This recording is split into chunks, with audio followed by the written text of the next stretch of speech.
The definition of a life well lived.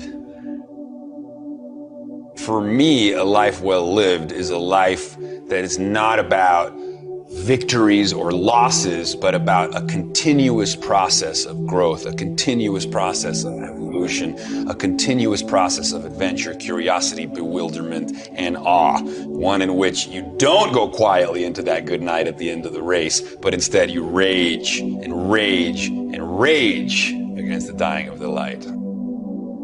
Define life according to your measures of success, but it really is things, I believe, like expressing your power, doing work you find meaningful, regardless of what the world thinks, finding people around you who love you, enjoying nature, serving people, being a good human being.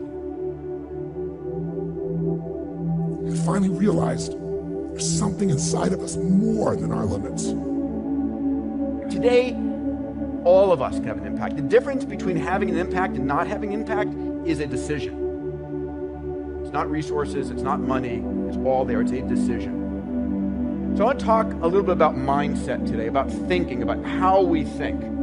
Because ultimately it's the most critical thing. What distinguishes us as humans from every other animal, what distinguishes one human from another is how we think.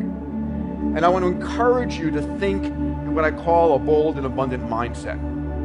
Because how you think matters, and it changes everything in your business, in your life, everything. We have control of our minute, our hour, our day, our week, our month, and our year. Stop running around being on the receiving end of whatever people want to dump on you. And when you're hanging out with negative, dark, and dysfunctional people, you cannot expect yourself to go to sleep at night and rest. You cannot expect yourself to feel good about your day when you're including negative and dysfunctional people in your day. At the end of the day, we are a bunch of people on a little planet in a huge galaxy, and before we know it, we're going to be a bunch of dust. And the great billionaires get buried next to the taxi drivers and the pizza makers, and we are not that big a deal. And I think all that really matters is while we are alive, do your best to use every day as a vehicle to birth your talents into the world. And secondly, if you do that, you're going to serve the world and raise the world with you. And that all just comes from inner power. I mean, that's just deriving your power from a place within, and that's where you get grace, and that's where you get great creativity. That's where you get boundless energy, because it's not about addicted to what the world thinks of you.